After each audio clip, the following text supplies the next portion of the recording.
I'm aware that the hour is relatively late. Many of you have had an exhausting day, but you're not as exhausted as many others who should be seated in the many empty seats here, so thank you very much for coming to the session. The topic of this session is a bit different from what you've been hearing all day. We're going to talk about the role of science and various cultural elements in decision-making, both for foreign policy and domestic policy. I am not familiar with this kind of event. My name is Harold Varmus. I'm a biomedical scientist. I've had a couple of runs in government, running the National Institutes of Health at the in the U.S. and running the National Cancer Institute. And I was prevailed upon by my friend Ismail Serageldin to come and help introduce the idea that scientific thinking, evidence-based thought should play a greater role in decision-making by nations.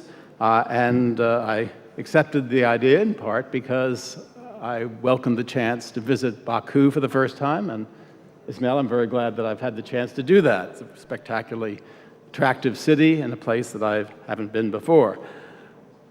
The way we're going to operate is the following, a little different from usual. I'm going to begin with some very brief framing remarks about the topic, which is a very broad topic indeed. And then I'm going to prevent opening speeches. I'm going to ask individuals to talk about specific topics that are particularly relevant to this issue of the role science should play in policymaking.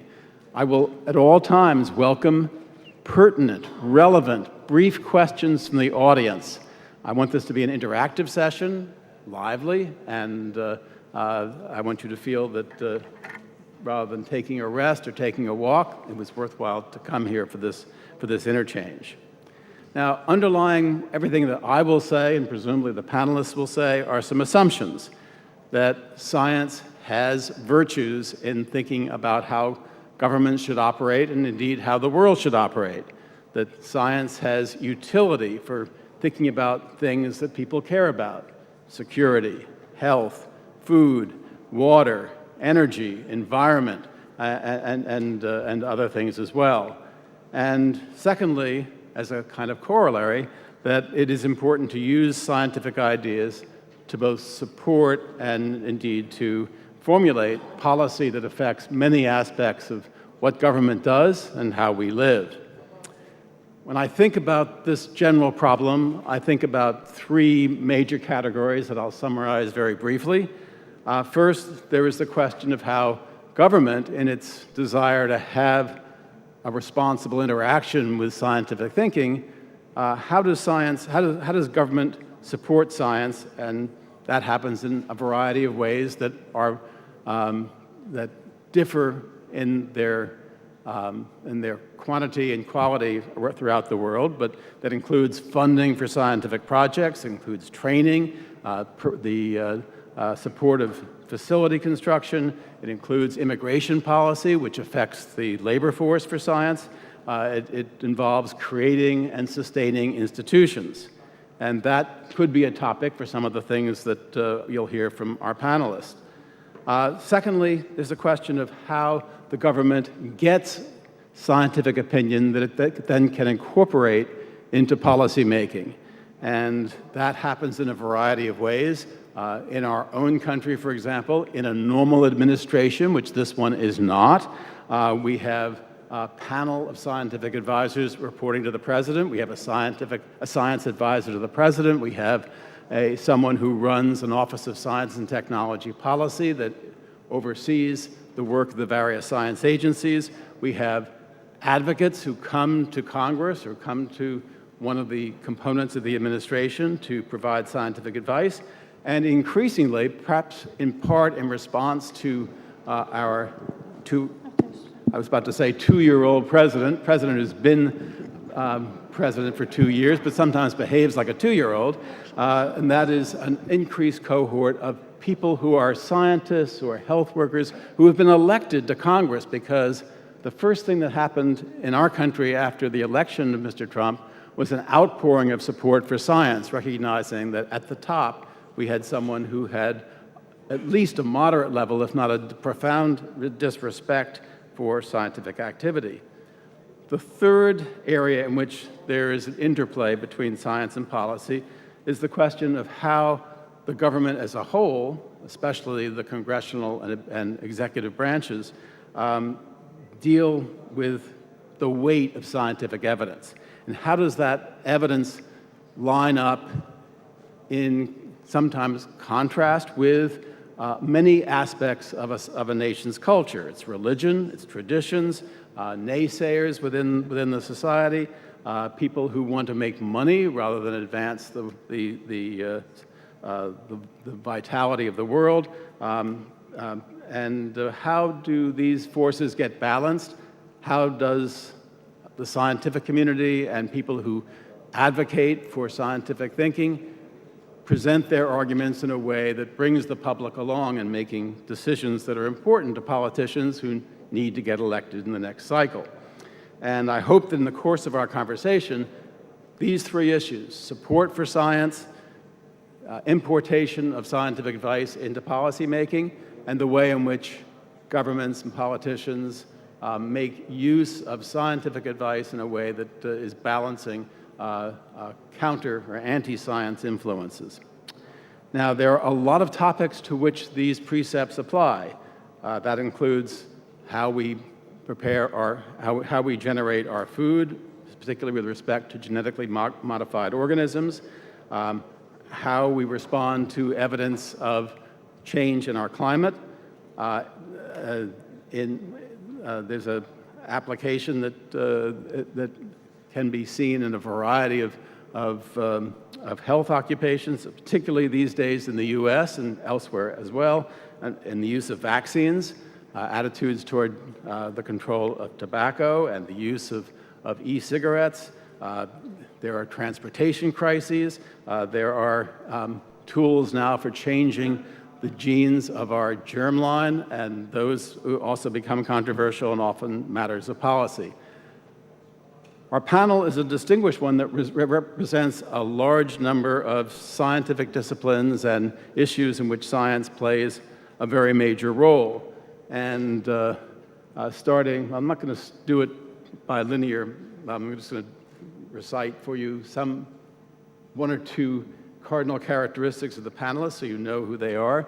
There's James Bolger, who has been the Prime Minister of New Zealand in the 1990s, who still plays an active role in thinking about the relationship of science and culture. There is Margaret Cantley Carlson, who's the only lady on the podium, I'm sorry to say, who's now the president of the American International Development Agency and versatile on quite a number of topics. Canadian, what did I say? Sorry, I don't mean to do that to you. Canadian, sorry, operating out of Vancouver. And she is familiar with a wide variety of topics in which science plays a major role. We have Emil Constantescu, who has been president of the University of Bucharest and also president of his country, and is trained as a geologist. We have Jomart Otabov, who is trained as a physicist but has been Prime Minister of Kyrgyzstan. We have Rajendra Pachauri, who is well known to the scientific community as being the former head of the Intergovernmental Panel on Climate Change. And of course, my enforcer, Ismail Serageldin, who is an economist who used to work at the World Bank and is co-chair of this meeting. So let me get started by asking that we have some comments on starting from what may be the most pressing issue of our time, one that Jeff Sachs emphasized during his luncheon talk, and that is the question of how we adapt to the fact that the climate is changing, and what can be done by governments to try to mitigate the effects and to diminish the actual level of change. And I'd ask that Dr. Pachauri, who's particularly experienced in this, give us a few remarks that stimulate questions from the other panelists and stimulate questions from all of you. Thank you very much, Professor Varmus. You know, if one looks at the input of science when it comes to foreign policy, and certainly I'm going to focus on climate change as an important factor, then I think there are several things that science could provide by way of developing policies for the future. Firstly, we've got to create the distortions of the present. And today, everyone knows that climate change policy, particularly as it comes from some of the most powerful countries in the world, from top downwards, has a huge amount of inertia inbuilt into it. Because you have certain production and consumption patterns, you have infrastructure, which you don't want to change, you don't want to give up profits. So I think the first thing that science needs to do is to provide inputs on how the current distortions can be corrected. The second area that I feel, as far as climate change is concerned, is to look at future threats. And I want to make it very clear that, you know, in the IPCC, we brought out a special report in 2011 on essentially on extreme events and disasters. And that, to my mind, was a game changer. Because otherwise, before that, everybody thought climate change is a slow and steady increase in temperatures. But now we brought it to the attention of the global public and the scientific community that you're going to see a large increase in the frequency and intensity of extreme events. And we are witnessing that today. The third area that I think science can provide major inputs on as far as climate change and solutions are concerned is what one defines as the collective action problem. It's not one country or two countries that can solve this problem. We came up with an agreement in Paris, and that clearly required a lot of diplomacy. The Chinese president, the US president, and several others were involved in hammering out that agreement. So I think it's crucially important that we define what needs to be done and how quickly it needs to be done. I'm not going into details, but I just want to highlight a few factors. We need to cut down on emissions very rapidly and drastically. And in fact, in the fourth assessment report, which came out in 2007, we had highlighted the fact that you need to see that emissions peak in 2020. We're next door to that. And I think unless in 2020 we can bring about a reduction in emissions or peaking them, having them peak and then bring them down later, we may have extreme difficulty in finding the technologies, the infrastructure arrangements by which we can reduce. You've emphasized and I agree with the importance of transmitting some of these messages to the public and to and people who have some element of authority. What is the best way to do that? We've been trying to do that. Al Gore made a movie. A lot of other people have gotten up on podia. I think many people who read a responsible newspaper know something about what the effects are predicted to be. Yet somehow we have failed to galvanize the world's community to do something substantial. So what is, in your opinion, the best kind of approach as a communicator? And what can governments do to urge things on, even if the larger community is not yet on board? I think you really need a group of scientists who start, if I may use the term, preach to those who are not necessarily converted, but who can be convinced on what requires to be done. And I'm afraid I have had this experience in the scientific community. When I spoke to my colleagues about spreading the message and taking things to the public, they would say, it's your job to save the world. We're here to write papers and do our research. I think the scientific community, at least some elements of them, have to change their attitude. And I think one of the things we have to consider here, and I want to respond to some people who would like to make a comment, but one of the things we have to consider is there are people out there making counter-arguments because they have very large financial investments and a lot of money behind them and a lot of political support because they've paid for those politicians to get in office. So I think that's got to be part of the formula. That's something I know of very well. You're absolutely right. And therefore, in some sense, it's like what the tobacco industry did. Yes, it's very similar. So it's Margaret, identical. do you want to make an intervention here? Well, yes, I did, because you're making the assumption that scientists should be taking this into battle. I don't want to talk about what science says ought to happen. I want to talk about why scientists have great difficulty getting... I think you need to get close to the microphone, by the way. Yeah, I think that what I'd like to talk about is what I've spent my career doing, is I managed a couple of science departments and organizations, why scientists have such difficulty being heard. And I think that this leads right from what Patchy said. And if we ask the scientists to be the principal spokespersons for things such as climate change, I think we're missing a little bit of the boat.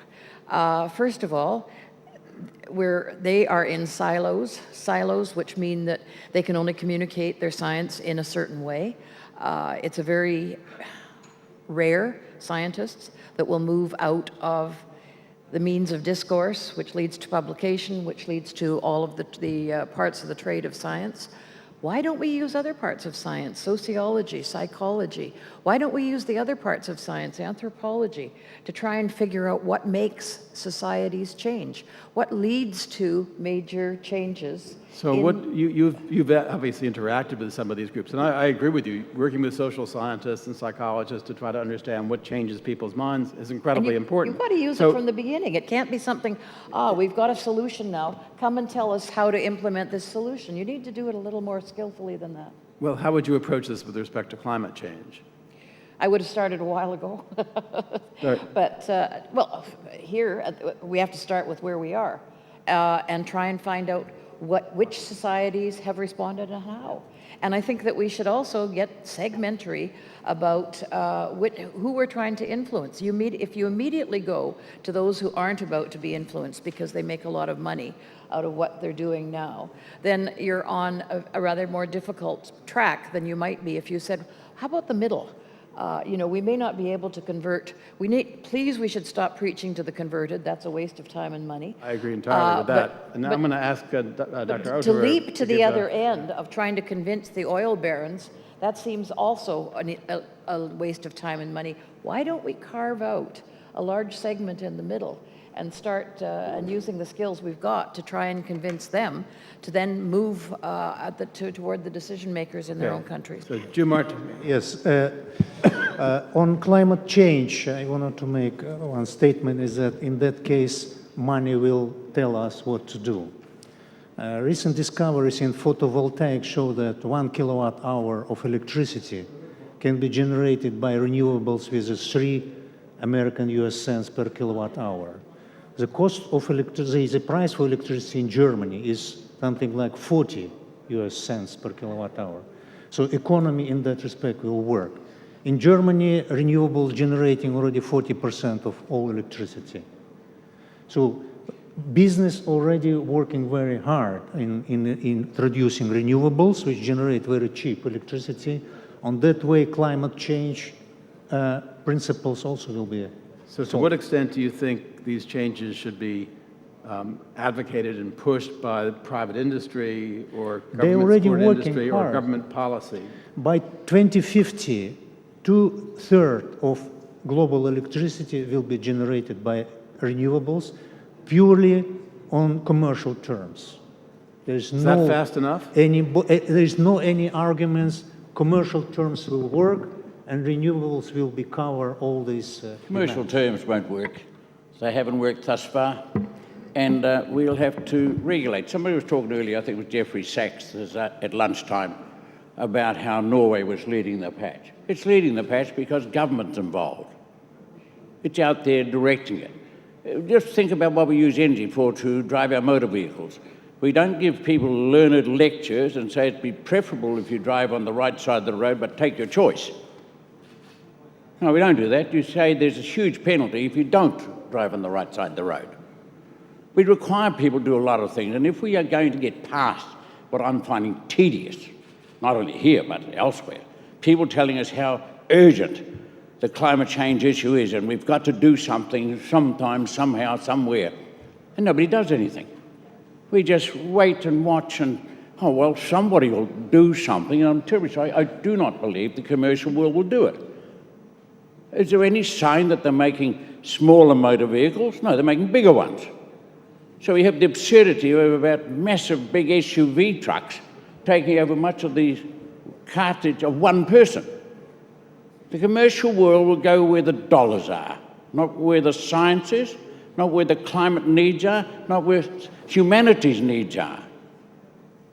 They'll go where the dollars are. Greed will overcome everything else. Can I pause here just for a moment? I might be grumpy this afternoon, but I do want to thank those of you who expressed your sympathy to myself and to my country for the terrible, terrible tragedy we had in Christchurch today.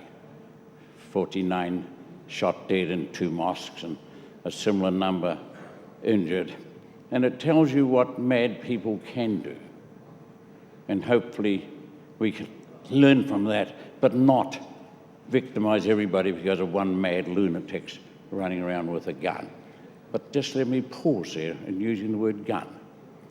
Has anybody seen any model in the United States where the market will control the guns?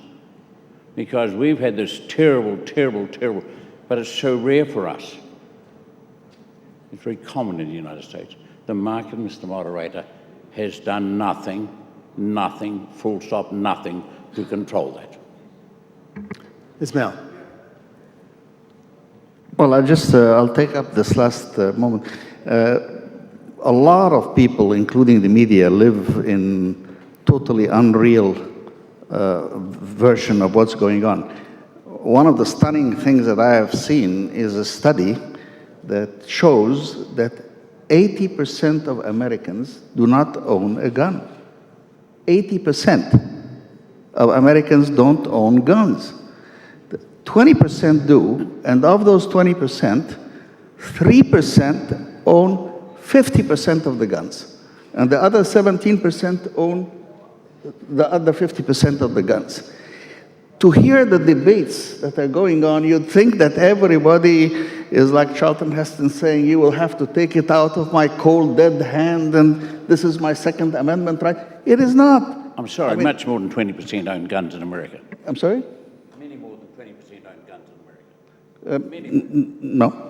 It's been validated by several science groups who have seen that.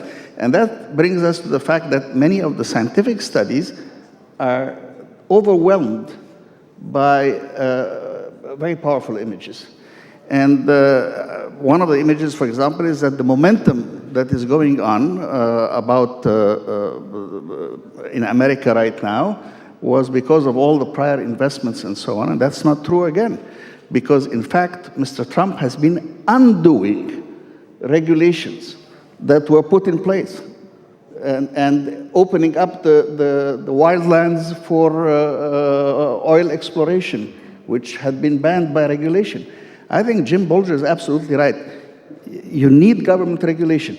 One place that most people don't know, but look carefully and you'll see its stunning curve, is the fact that American GDP has been going up like that, and then water consumption goes up, and then it goes flat. What happened at that point was the Clean Water Act. The Clean Water Act regulated activities on water, and all of a sudden people discovered that actually they could continue to grow and make money without polluting and using up so much water. So we have that. But there's a very powerful image that came from a very distinguished scientist, Cédric Villani, who's a Fields medalist, and he was elected with Macron, with this new wave that came with Macron. And we asked him, since you're very knowledgeable on science, how come we have all this nonsense going on in the parliament, the French parliament, and including GMOs and including other things? And he gave a very beautiful image. He says, it's like the wave and the sword. We as scientists have excellent arguments. I can puncture almost any counter-argument that comes, but it doesn't come in counter-arguments. It comes like a huge wave that covers you and takes you over and moves people emotionally along with something. And therefore, the nature of the arguments that the scientists make don't resonate effectively with the situation.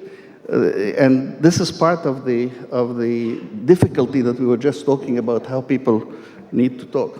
But I Once have more on GMOs were institutional things to say. Yeah. Once the GMOs were called frankenfoods, you'd lost the battle because they were only discussed as frankenfoods, i.e. something put together by a malevolent force, the malevolent force being multinational organizations. So I go back to my idea that this is really about psychology, sociology, etc. Once you have established the basic science and you know what you want to fight for. I think you need to get close to the microphone. Okay, once you've established the basic science and you know what you want to fight for, you don't necessarily fight with those facts. The basic science won't necessarily give you the facts with which you go out and do battle. Because, as I said, using GMOs as an example, once they were called frankenfoods in a lot of the European countries, nobody was going to listen to the basic facts. That Let's move that argument to New Zealand. This panel had a bit of an email exchange a few weeks ago in preparation for this forum, and Jim said to me by email that New Zealand would never accept GMOs. And I found that a little bit surprising. I know you have a major livestock industry, but I also know that you're, in general, very rational people down there, good governance, low murder rates in general. And but what makes you say that New Zealand will never accept GMOs? Is there no argument that would? There's never been an untoward health effect. There are many reasons. I know that Ismail will say a couple of things about them, but there are reasons that range from the ability to preserve foods to enriching foods in very poor countries to making strains that are resistant to other organisms, to droughts, to rising temperatures, which will be an inevitability on our planet unless we get our act together. Why will they never accept GMOs? And is that really true? Well, let me just end this discussion then. I'll certainly pick up GMOs. And that is the waves that are coming, of course, are from the ocean. And if anybody can show to me that psychology or anything like that will help to persuade everybody to pay their taxes, then I believe it'll persuade them to take steps to preserve the environment. But let's practice on taxes, shall we, and see whether people will just voluntarily pay their taxes if we give them a good psychological argument to do so. I don't think that's going to work. If you go back to GMOs, remember where they started. And some of the earlier attempts were going to be non-fertile, so the peasants, the farmers and whoever was going to have to buy new seeds every year. They certainly got the whole idea off to a very, very bad start, and I think that has continued. I think another reason we haven't touched on, we've talked science, but the panel says culture. And this is entirely a cultural issue in many ways for countries like mine. They just feel it's unnecessary. We have a very strong environmental movement, and they think that interfering, if I use that term, interfering with Mother Nature's plants by injecting or extracting this or that gene is not the right way to go. I'm not saying I agree with that. I'm giving an answer to the moderator as to why New Zealand has not. But there could also be a very simple, rational sort of reason. We haven't had to. And relative to our population, we produce a vast amount of food and we export it to the world. So there's no pressure on us. And you touch correctly, Moderator, on the issue that we can produce rice, for example, that will eliminate vitamin D deficiencies and all those sorts of things. It's remarkable things that can happen. But that's not a necessary requirement in New Zealand, so in some ways we can have the luxury, or those who advocate what they would consider a pure green approach, have the luxury of doing that because it doesn't really impact on us one by one or as a society. I think culturally, it comes back that what dictates contemporary decision-making? And culture is a very powerful determinant. I said in our email exchange to the moderator, nobody's produced an economic argument that the United Kingdom leaving the EU was economically wise. But the culture of Britain decided they would leave. Now, that's just one example. It dominates world news at the moment.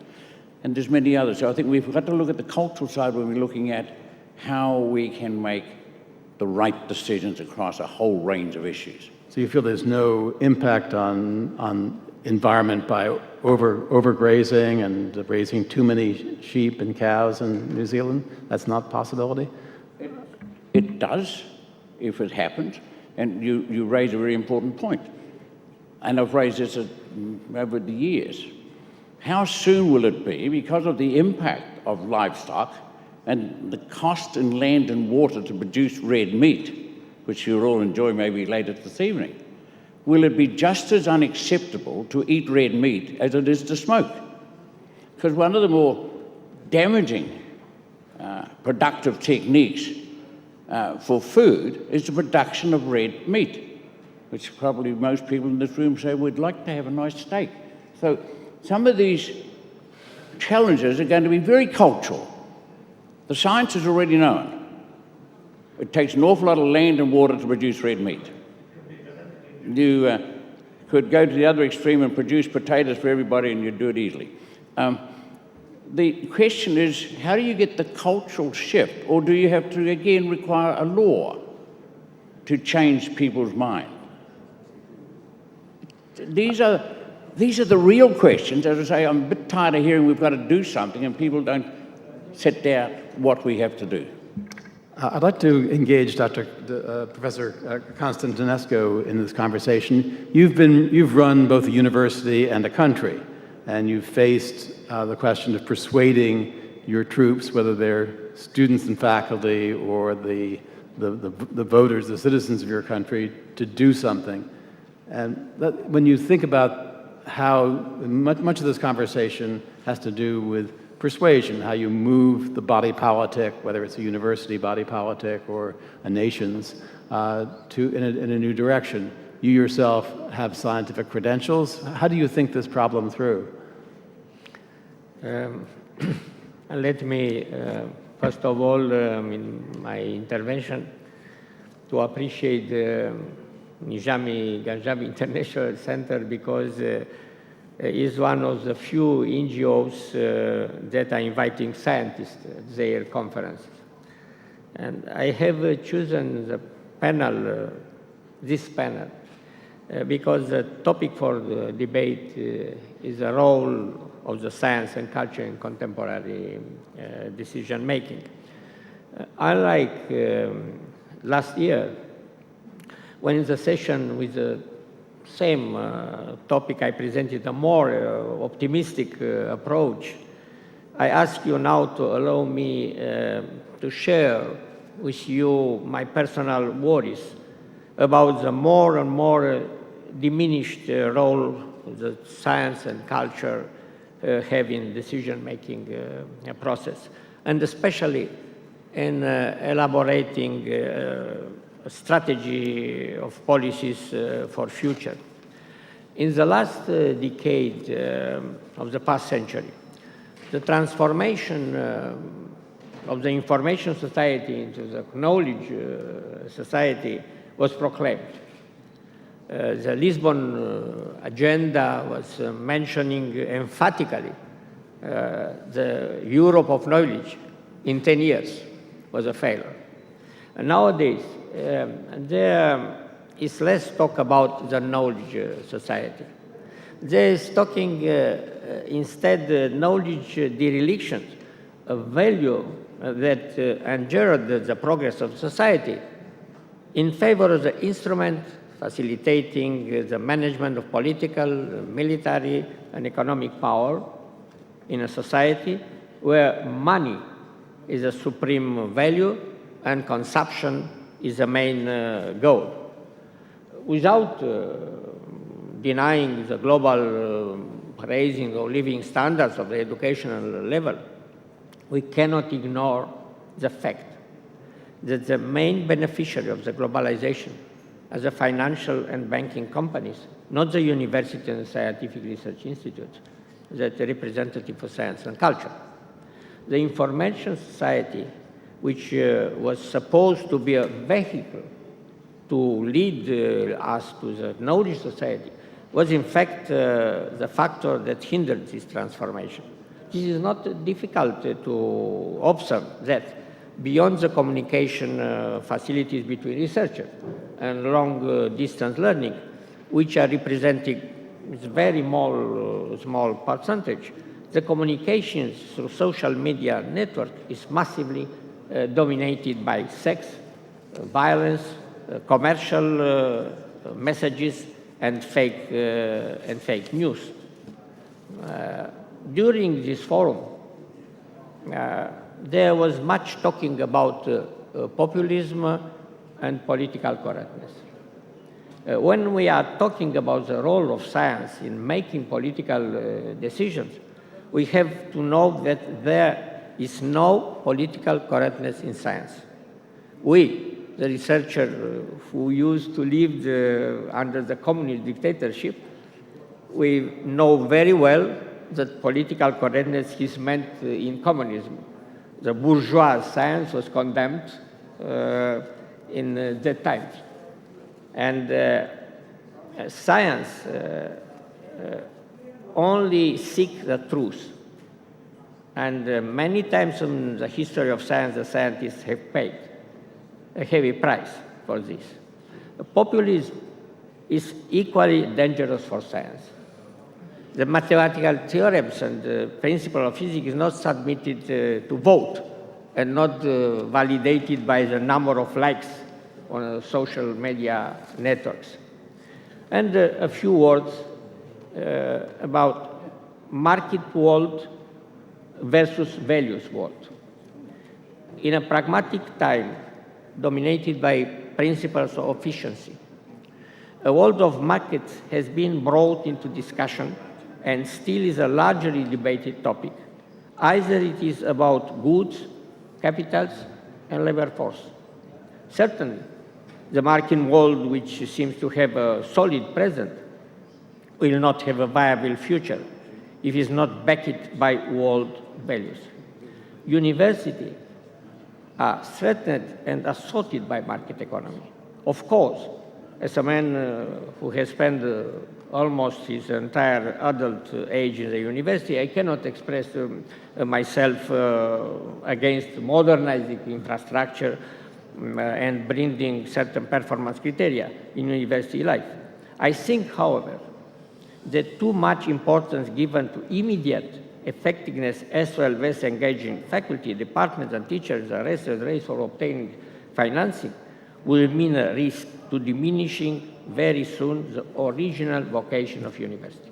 Your remark about the role of markets as opposed to roles played by political leaders prompts me to ask something about another tragedy that happened in the last week or so. That is the crash of Ethiopian Airlines in Ethiopia. That presented a moment at which there was concern about the science transportation, the engineering of that model airplane. Some companies responded by grounding all their flights with that particular model. Some countries grounded all flights of that kind. The U.S. was slow to do that. They finally did. If you were in charge of a company or a country, or what kind of approach would you think would have been most appropriate in that circumstance? Because, of course, we still don't know the answer to whether there's some inherent defect in this airplane model, but there are differences in the kinds of response you might make. One being a consensus response, another individual response by an airline, another response by a nation. What kind of evidence should go into that kind of decision? Simple. Simple. Two airlines. Okay. Two airlines crashed. You'd ground that particular aircraft until someone showed it was safe. That is one of the simpler decisions you'd make as a head of government, from my perspective. Yeah. So in order to certify the jet to fly, it's an enormous, lengthy, complicated procedure organized by regulatory organs. So regulation of this particular case was very weak. probably commercial pressure release those technical advantages to the commercial use. So you're in which charge of a was country, how do you... not country, it's international regulatory body which allows the jets to fly or not. So they have to be kind of controlled. Patrick, Yeah, I think you really need much stronger regulatory institutions. You know, I'm afraid in a number of these areas, whether it's automobiles and the fact that, you know, you go back to Nixon's time when he introduced the CAFE standards, but the size of cars and SUVs has been going up. And, you know, if there is an impact on the environment, on climate change, then certainly regulatory bodies should be able to come up with standards that serve the general public. So I think there's no escape from that at all. But I want to say two other things. I mean, listening to all the other panelists, what I would submit is you need some major lifestyle changes. In the absence of that, you're not going to get anywhere. And I think that's where what Maggie said is absolutely right. It's not single disciplines that have to preach to various people. You need economists, you need sociologists. I mean, look at the case of the tobacco industry and cancer. I mean, they have merely poo-pooed anything that had to do with this link. But if there were a number of voices of different disciplines that took this particular lead, then perhaps we might have had safer... Thank you. I see Ismail has his hand up. I'm going to take that. Then I'm going to change the angle of the conversation a little bit. And I remind the audience that people raise their hand, and I will recognize, oh, look at all those hands going up. Ismail? In the microphone, please turn your microphone on. I would like to bring up an example that people have forgotten. And that is in 1918, I believe, the American Constitution was amended to abolish alcohol. And it didn't work. It didn't work at all. People, well, you got Al Capone and your usual bootleggers, but even in the White House, they were drinking alcohol until it was repealed in 1933. Now compare that with what happened with tobacco. The Surgeon General's report, the original one, was 1964. Right. It took 40 years of public debate and the bottom-up movement, where most of the legislation banning the smoking in public places occurred at the lower level, except for the inside the airplanes, which was a federal regulation. But the federal government did not get involved until much, much later. And it seems to me that this is a very important lesson in how you can have something, I mean, much more powerful than a law, a constitutional amendment. And it doesn't work because people don't believe in it. They don't want to make the changes in behavioral lifestyles. And on the other hand, how people get convinced gradually by a public debate.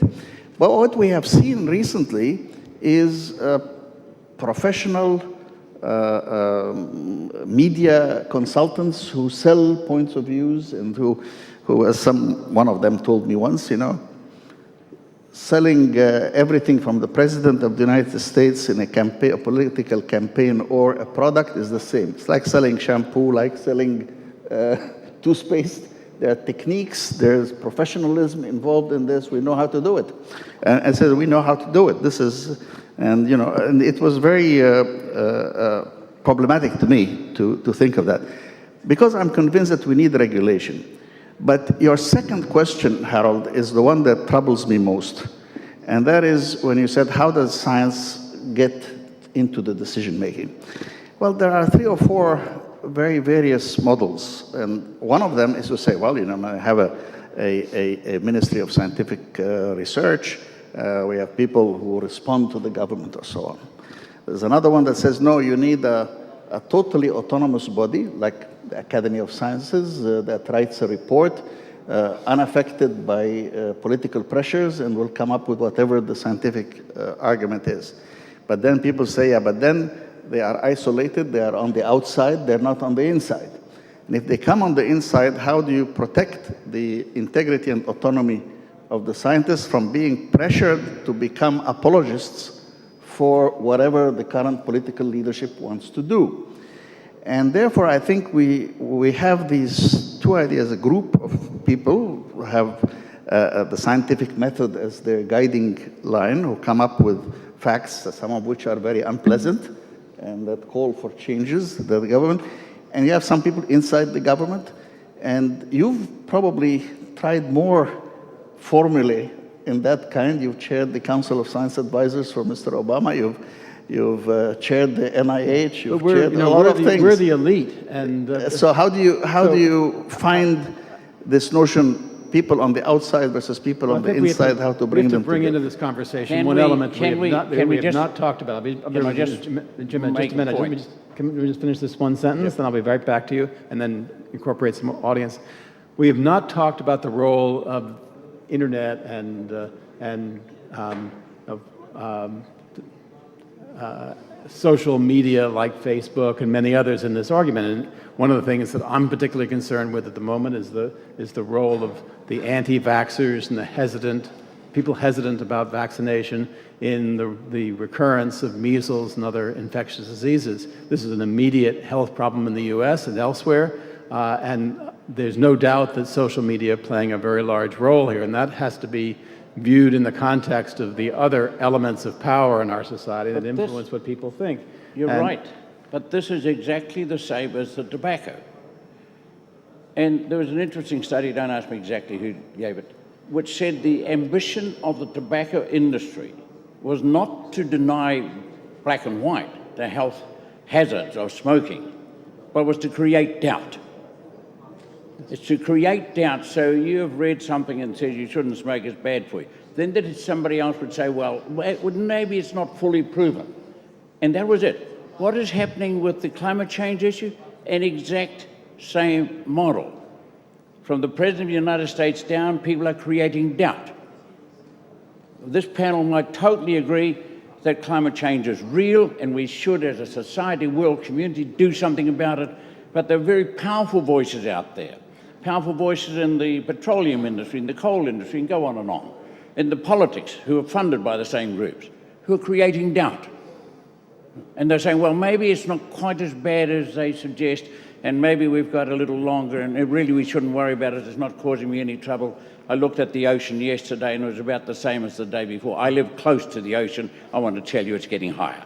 Yeah. But, and we do this to ourselves in a sense because scientists are always saying, Yeah. there's more work to be done and we don't have the final answer yet. And there's no doubt that that is a truth that Yes. can be used by others to undermine what we have and that's to say. why at certain point along the journey, as has happened substantially with tobacco, governments across the world have said, no, this is very bad for you and you'll get cancer. And we're at that stage with climate. We have to cut to the chase. If there's any substance in the endless reports on climate change, and say we're going to do this, this, this, and this. If we don't, we won't change anything. Let's take some questions. Some gentleman here. Yes, thank you, Can Jonathan. you just say who you are? And Yes, Jonathan Granoff, president of the Global Security Institute. Joseph Rotblat, who walked off the Manhattan Project when he realized that Hitler could not produce an atomic bomb, won the Nobel Peace Prize, and he had an initiative that he was very passionate about, which was that scientists should take a Hippocratic oath to affirmatively commit to doing no harm. He argued that it is deceptive to claim that scientists merely need to investigate truth and make it available. He said it's a way of avoiding personal responsibility. In the United States, a great deal of science is governed by the military investment in science. It's disproportionate in our university system. I was wondering if you could comment on the value or burden that would arise from scientists voluntarily and culturally, the impact I think would be great, taking a Hippocratic oath, saying, I will not use my skills, I will avoid doing harm as a principle. that may be a hard promise to make, but I'd be curious to know what the panelists think about that. I think it's an intriguing notion. Let me a short comments on Move closer to the microphone, please. and professor scientist responsibility.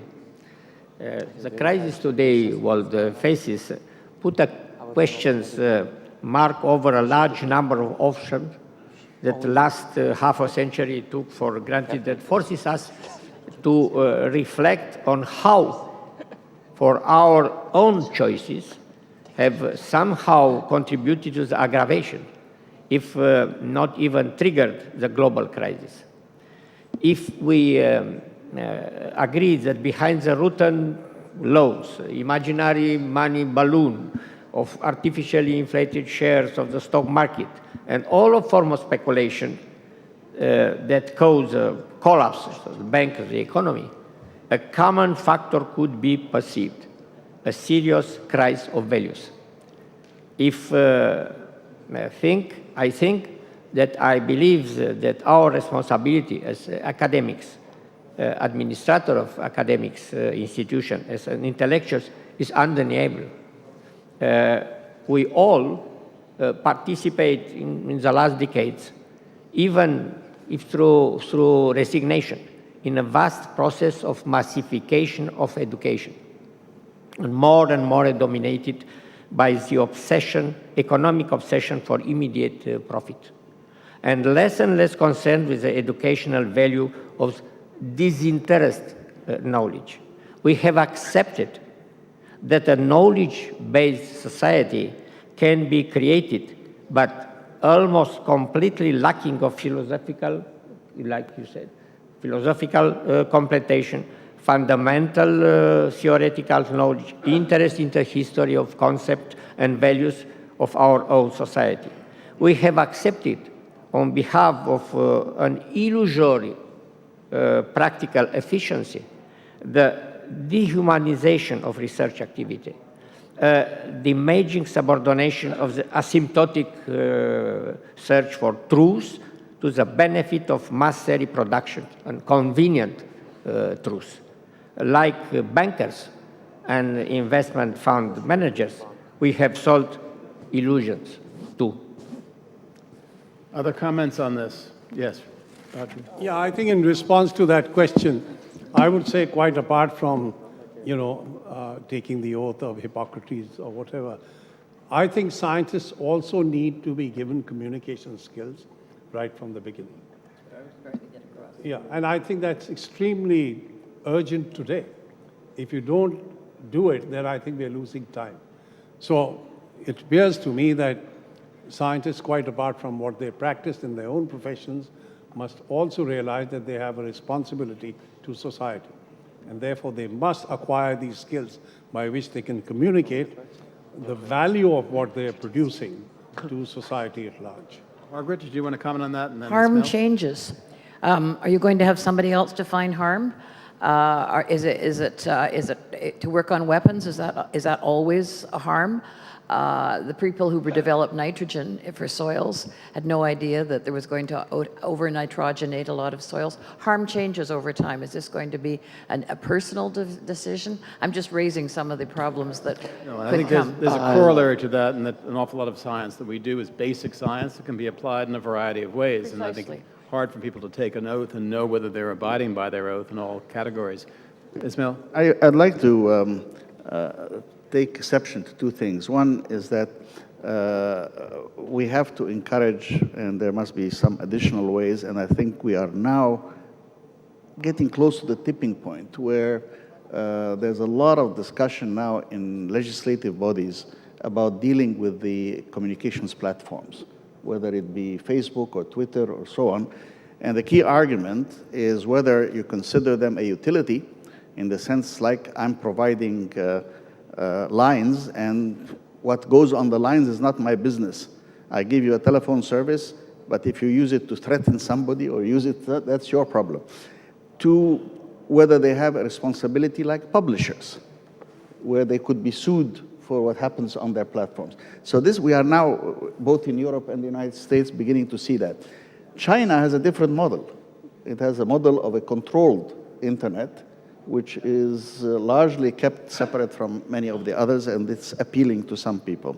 So we have, I think, a number of these things. And you would but acknowledge there that is has one its problems, example too. which we need to look at, which is the most successful environmental thing we have done, the Montreal Protocol. Why did that work for the ozone layer?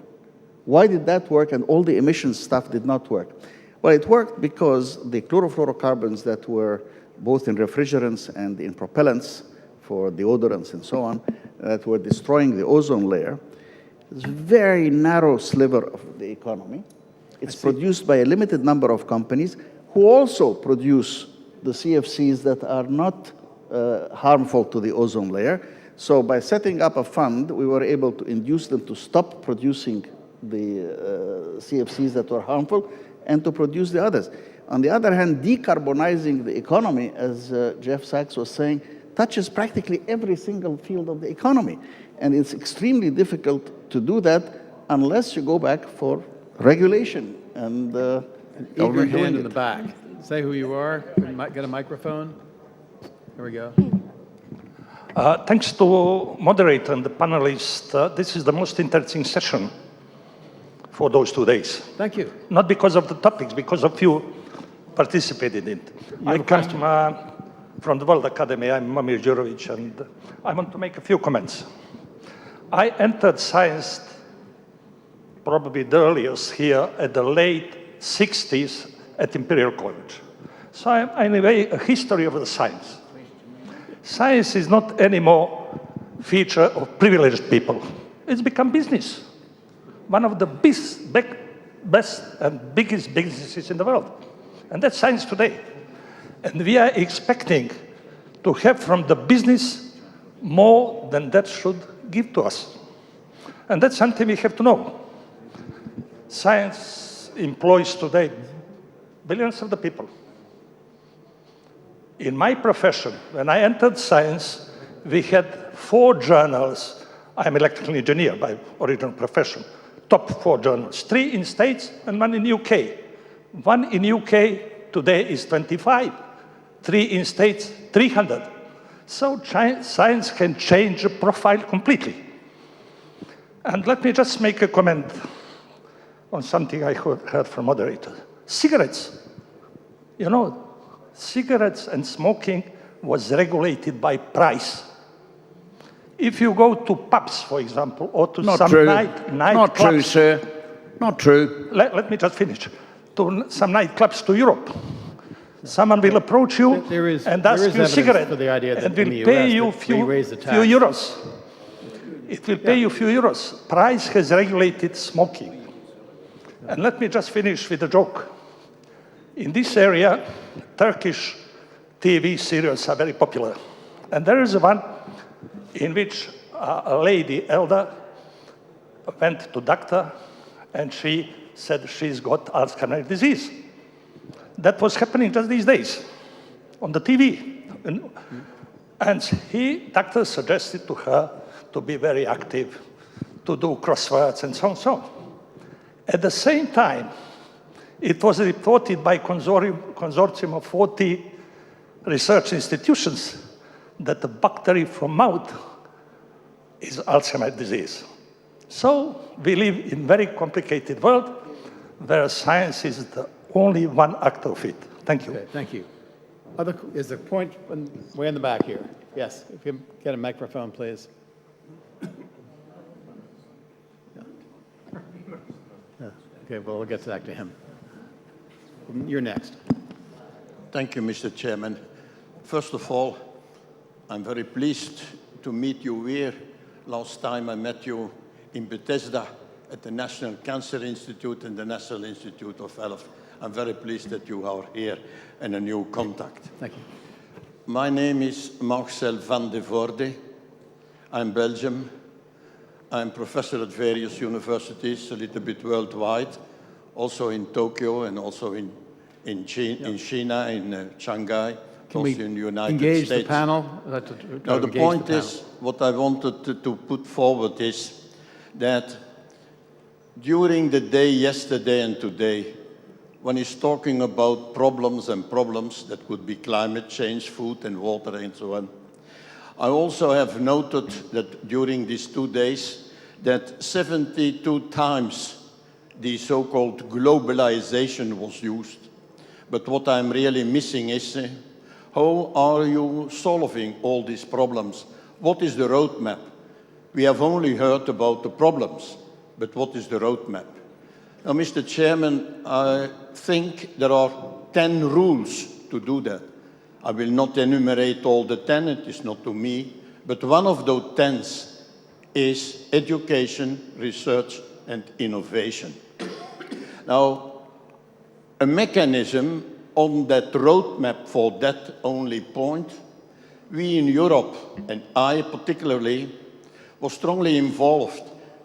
15 years ago, we had in the 30 European countries, at all universities of these countries, different systems.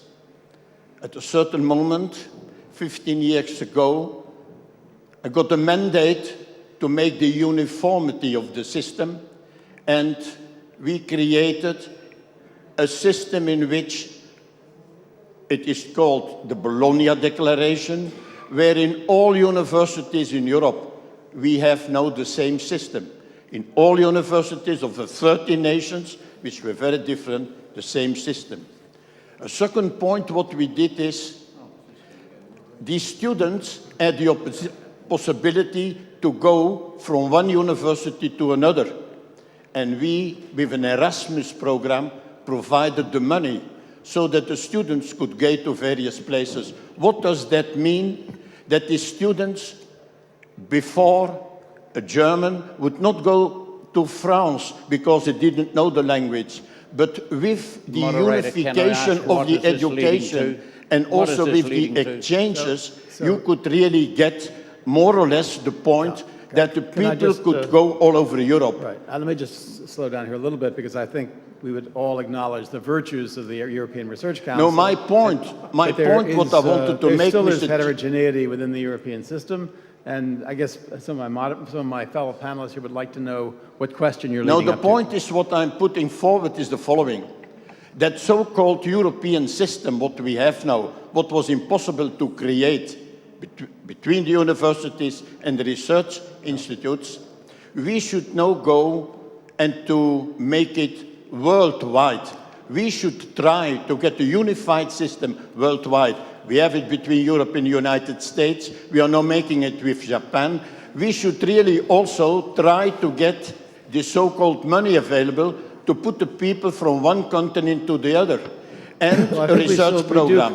And in order to do that, I think there are systems to do that. We have at the United Nations, we have two systems. That is the university in Tokyo, and we have also the so-called UNESCO. Why are we not making that system worldwide? Is taking the time of the audience, please. So that one can solve all these problems. I think we get this. I think many of us would argue that there is virtue in variety. There's also virtue in having some means to improve the exchange of scientists among countries. So we're with you to a point, at least that's true for me. I see some younger folks sitting here, and I'd like to hear from them, because the world belongs to them more than it does to us. Ladies and gentlemen, thank you for being with us today. It has been a wonderful panel. My name is Daniel. I'm part of the Young Leaders program at the forum. So my question would be, do you think in future science would be interest for the young people? And if not, do you have a plan to get young people on board? And I'm asking this because of three facts. One of them is the size of the student debt. The second is that we are already the most educated generation ever with serious threat for employability. And the third one is that if you actually do a survey with young people today, the highest number of them will say that what they would like to be when they grow up, they will say that actually they would like to be famous, like it's a profession. So I would like just to hear your opinion of the interest of young people for science in future and your plans for engaging young people back in academia. I'd be happy to speak to this myself, but I'd welcome some comments. Well, I personally think that, particularly in the field of climate change, what you really need to do is to get young people moving. And I've started an initiative globally called the POP Movement, Protect Our Planet. And I can tell you in Latin America and Mexico, students are working very hard, and they see this not only as something that would give them a profession in the future, but would certainly minimize the risks, because young people have a very heavy stake in the future when it comes to the impacts of climate change. I think it On has to, the has to be gentleman- acknowledged, though, that, on that the for young gentleman people, at least in earlier, the States, yeah. at least, let's stay with this topic now. Sure, but okay. at least for young people in the States, in my own field, the chances of success have gone down. And that has to be acknowledged. I belong to an organization called Rescuing Biomedical Research that's trying to fix some things that result in a hyper-competitive atmosphere, difficulties in publishing, difficulties in getting first jobs, and then the attention that we as senior scientists need to pay to young people in part is, has to be directed against alleviating some of the things that make science a less attractive field. My colleague. Just advice for you as a young talent. There is a big difference. I was in two shoes. I was a scientist in my early days. Now I was a politician. In politics, you just have to use best practice, what they did before you, and you have to repeat. In science, you are completely free to innovate. Only you can do discovery. So in that respect, scientific profession is much more better than political one.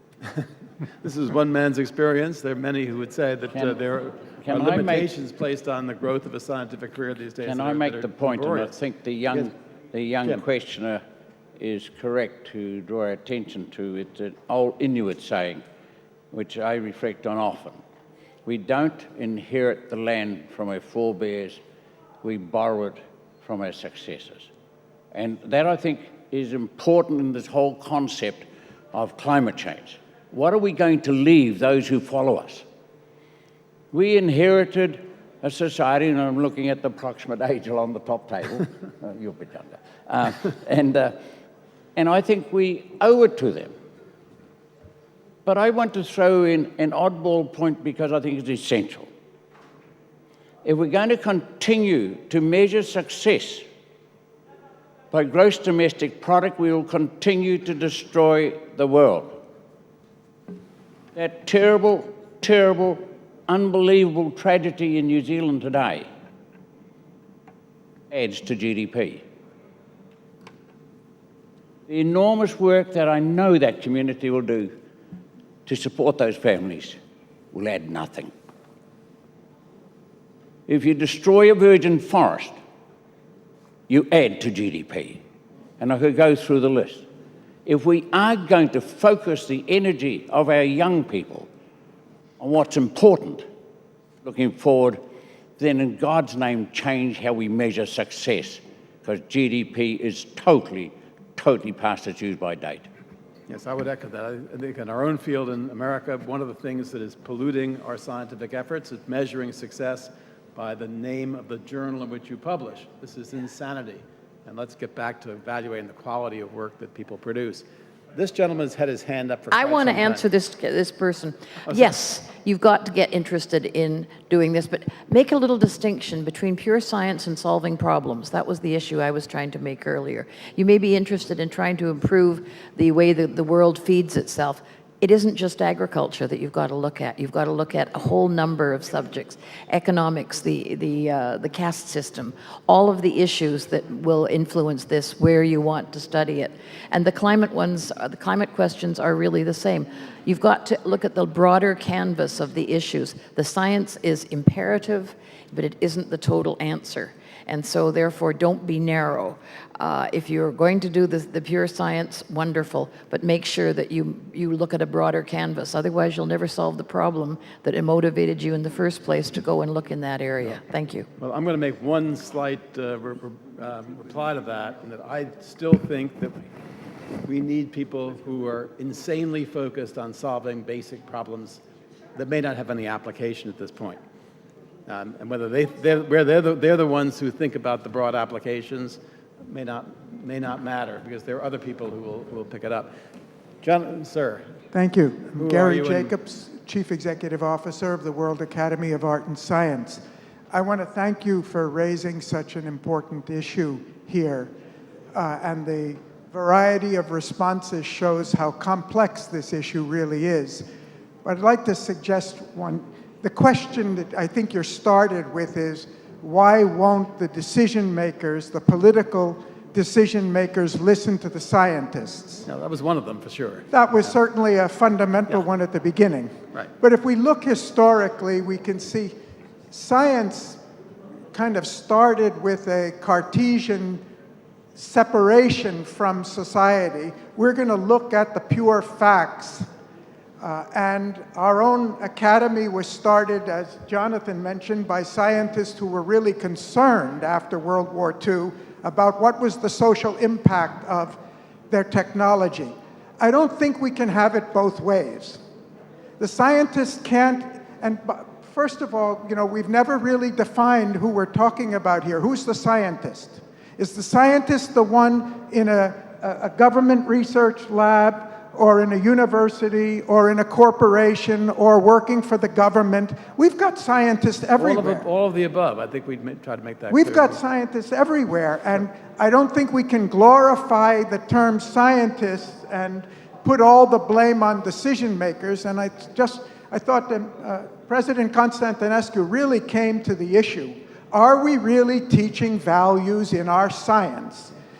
Are we really teaching that science is fundamentally for human beings, and the scientist is responsible for the consequences and can't just, and are we as outspoken in condemning bad science in others as we are in condemning the acts of corporations and all? Or do we have kind of a gentleman's code?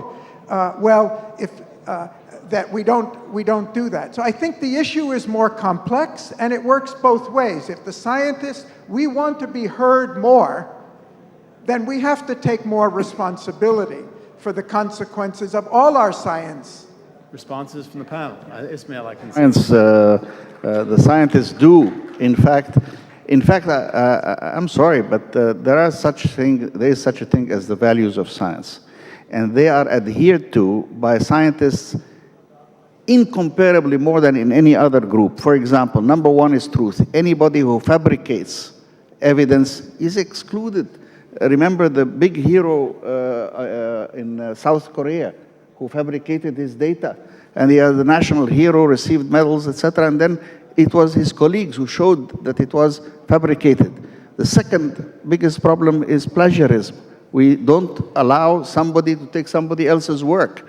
In fact, you investigate even the most distinguished scientists. Remember the Baltimore case is another one, but thank God he was proven innocent. But the key point I'm making, this is a community that maintains these qualities. It recognizes the best through Nobel Prizes and so on. Compare these values, which are maintained by the scientific community vis-a-vis their own colleagues, compared to newspapers, media people, journalists, politicians. Ishmael, come on. We gave 2 Nobel Prizes in economics to scientists who developed algorithms for computerized trading that destabilized the financial markets and caused 2 huge crashes.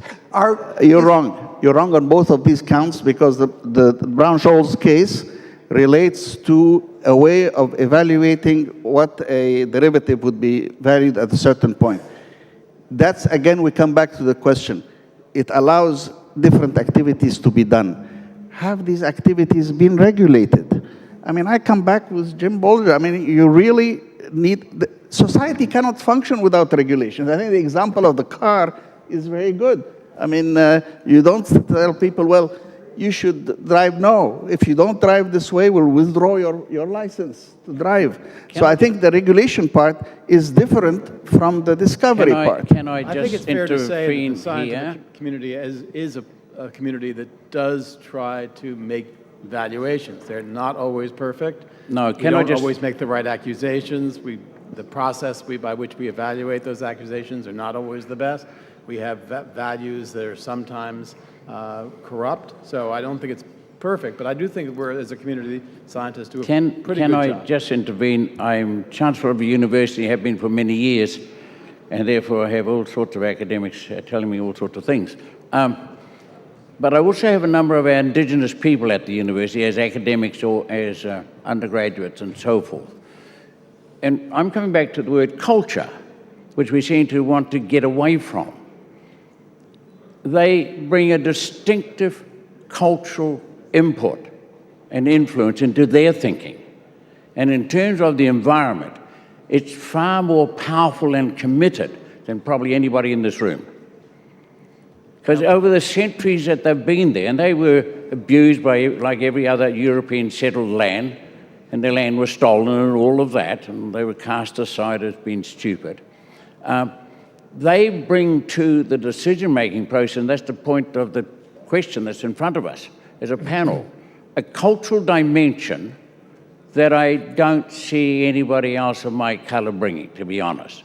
And it's fascinating to hear it, because it's not sort of an add-on, it is part of what they want. It is part of the totality of knowledge, that the culture will also come forward with whatever the scientific breakthrough this or that professor is talking about. And I think we have to take that into account when we're trying to find a better way forward, because I think the observation that some of these algorithms have led to any number of crashes has probably got some truth in it. I'm sorry about that, but I tend to think it's got some truth in it. But just remember, we are really looking at sort of a European focus here. And I know one of us on the panel is not, but that tends to be where we are. There are people who have an entirely different focus. Fair enough. Now, I'm going to take the chairman's prerogative, point out that we did have a late start, but we are getting close to 6:30. We're going to do two more things. Gentleman here had his hand up. Before he asks his question, I want all of you panelists to think about something that you meant to say today that you haven't said. We'll make a brief survey, 1 or 2 minutes apiece. Your question, sir. Thank you very much. Frank O'Donnell, retired ambassador, former UN rep, and from the Irish Institute of International European Affairs. I want to pick up on something which Dr. Sarah Galdin said, which is that we need regulation in society. Absolutely the case. An awful lot of science is conducted by the R&D departments of corporations, and corporate behavior is in large measure, I think, responsible for many of the problems that we have in environmental and other nature in society. Now, globally, there was the UN Global Compact with several principles which dictate what, or let's say they would be principles of human rights and so on, where corporations would buy into it. And the OECD had its framework for corporate governance, which the G20 adopted. These are all voluntary instruments that tend to get parked in the CSR, corporate social responsibility parts of corporations, and not in the legal departments.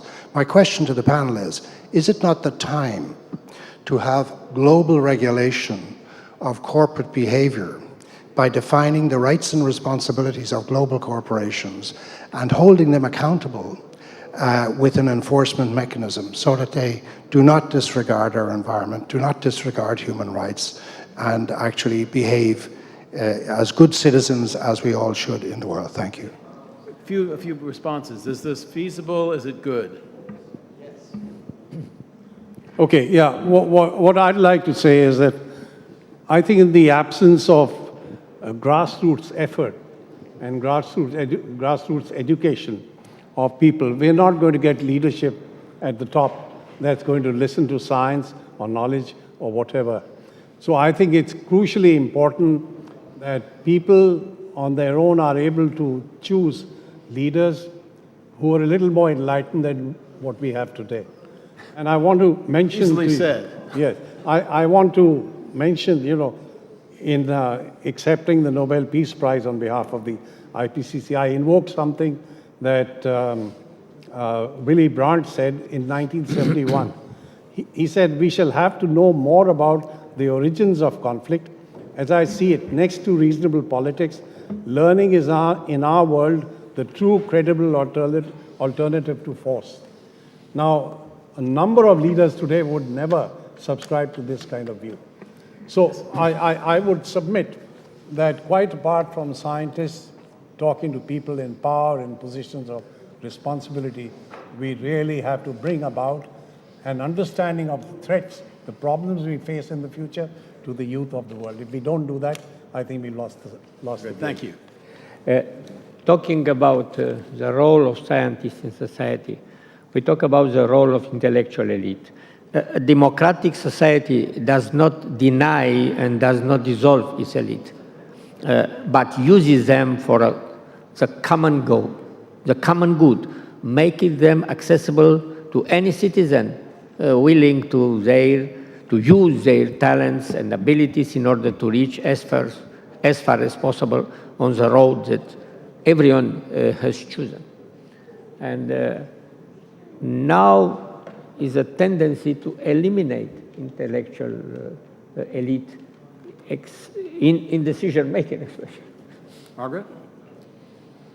Picking up a bit on what Patchy said,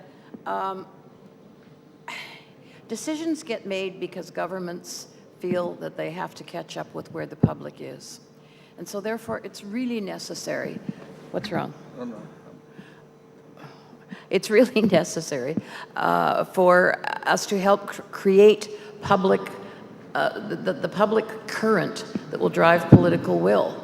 And whether we're talking about regulation, whether we're talking about subsidy, whether we're talking about changing economic instruments so that something is encouraged and other things are discouraged, in the case of tobacco, all of this comes because there is a groundswell of public support that allows the government to move. And in democratic societies, or even quasi-democratic societies, this is enormously important. And this is why, again, I say you cannot simply look at what the science says must be done on an issue. You must work with the sciences, understand them, engage them, but that won't be sufficient to make public policy change. But we certainly need the scientists alongside, trying to help, guide, et cetera, But public policy changes through emotional attachment to ideas. It does not change through intellectual or through through more education of societies. It changes because societies become passionately convinced of issues, and therefore governments follow in those issues. Ismail. I believe we need regulation, but we need evidence-based regulation. People may not choose to take something that the public has regulated as being safe. That's a matter of choice. But whether it is safe should be based on evidence. And that changes over time. So constantly re-evaluating the latest evidence that we have is a fundamental way of ensuring that government decision-making is most relevant and most suitable for that society. Good. James? Regulation has got a terribly bad name in the recent past. We pursued something called neoliberalism and economic policy and all the rest. And we remembered 6 words that Adam Smith wrote in 1776, the invisible hand of the market and all that sort of crap. What New Zealand did a while back, and when I'm nothing else, I'm a farmer, was to require all farmers, and this is a very simple example, to fence the stream and the riverbeds and the drains so the animals couldn't get close to them and pollute them, to clean up the water. Not complex, there's no deep science in it, but a hell of a lot of common sense. If you just require the animals to be kept away from the water and pollute the water doing you know what, or walking in it. And that's a very simple regulation, and the New Zealand farmers have, I think, built a fence from New York to the South Pole or some such thing, some extraordinary length of fencing to do that. But we have a hell of a lot cleaner water because of it. Jumart? I think we have the most complicated session in our forum because terms of reference were not really formulated sharply.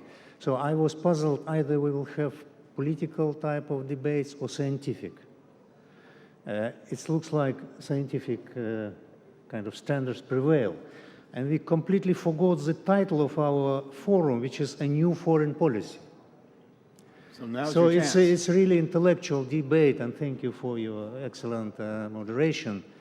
We used to say that a scientist is a person who satisfies his personal curiosity on expense of state.